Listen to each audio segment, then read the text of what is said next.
Hello, hello, hello. This is Tom from Tom and Ruth Philippine Adventures. Today I want to talk about something that it's really kind of a touchy subject. So many people these days, they talk about money given to the family of your Filipina wife. Um, so do you give to your wife's family? And if you do, how much? And if you give at all? You know what? Everybody's circumstances are different. I mean, there's a teeter-totter effect here. If you give it, don't expect it back. If you give it, make a contract. If you give it, it's always something that it can influence your wife, it can influence the family. Family can get mad at you, family can get upset at you. So the best thing that I did for me personally is if somebody wanted to borrow money or needed money for something, I'm just going to give an example. One of her brothers come and needed money to pay Philly Health. Did he need for Philly Health? I assume so. I'm just going to say I don't know. I did not check on it.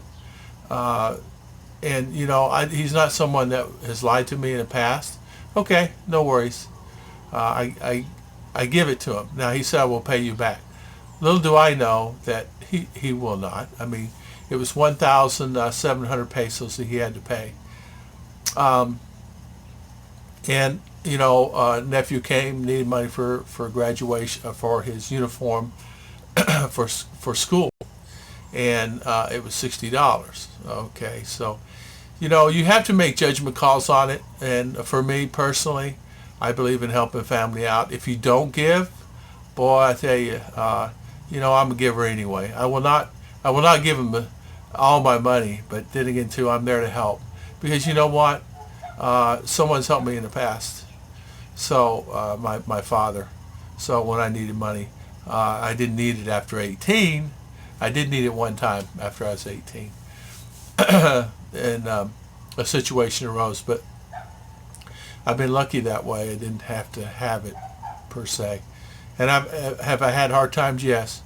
I mean, everybody's had hard times.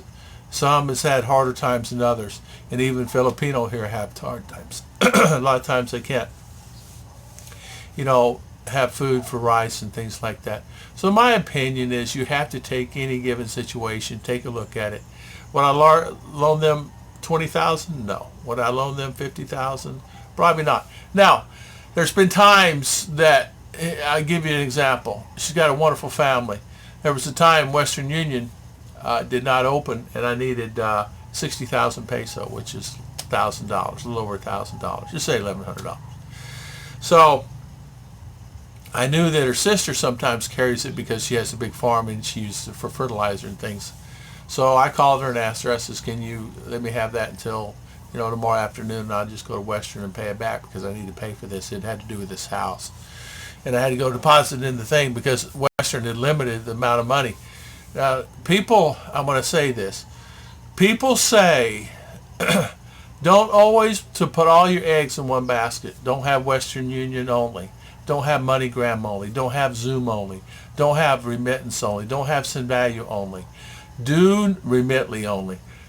Find other sources of ways to get your money, because you'll find yourself, once you leave the United States and you use a browser that's based here in the Philippines for any kind of money transfers, they'll put a hold on it, because so many international transfers are being played with, scammed, things like that.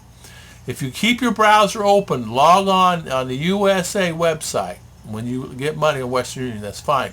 But if you happen to get on a computer and you just happen to load up Western Union, you go money, this, that, and other, you'll get flagged automatically. And that's happened to me. So they flagged my money at a particular time. Got it, fine, paid her back next day, gave her a little extra.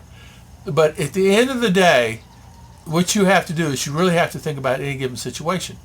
I think a lot of times what happens, and as you know, things happen, car breakdown, motorcycle breakdown, you got to go to work, you need things, and things like that happen. Of course I help, and I think that so many of my friends, and even my American friends in the group that it's probably 8 of us, 10 of us in the group now, we all help.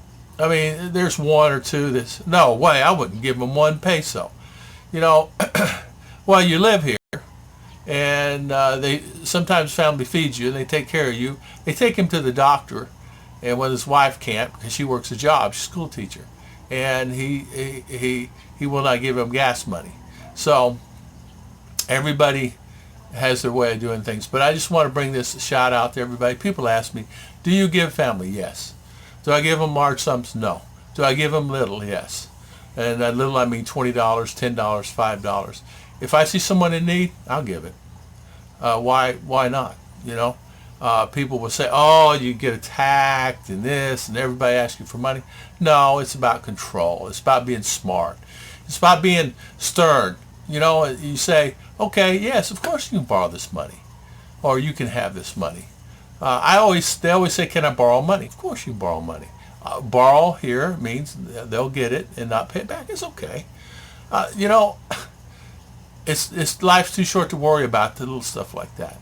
If you dwell upon, oh, that guy owes me $30, or that guy owes me $60, that guy owes me $50. If you don't feel in your heart you should give it, don't give it at all.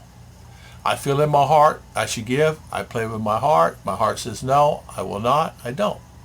If someone says, I just need to borrow it for 1-2 days, I will pay you back 100%. I guarantee it. I guarantee. Okay, fine. And then when it comes to 1-2 days and they don't pay, or a week comes to pay, do I get on the phone? No. Because they know next time they won't come to me, because they know I won't give it to them. So, and it happens to Filipino too. It happens all the time. Filipino borrow money from brothers, mothers, cousins, sisters, everything. In some of the families, they owe each other a lot of money all over. And that's okay. I mean, that's their life, and that's what they do. But for me, yes, I give. And this holiday time, we do give, and we give a little more this time of the year. As you know, we do a church feeding. So end of the month, we're going to do another feeding. We're going to give gifts out to the children. I'm going to buy a bag of rice. And we're going to give out rice at the church. So I'm going to buy the rice, and the church will take care of however they want to disperse the rice. Or I'll give the church the rice. Last year we just bought the rice because we have a wholesaler to give us a good deal on rice because our family has rice fields. So we just give them the rice, and the pastor and everybody is gifts anyway. So thank you everybody for watching. Please subscribe.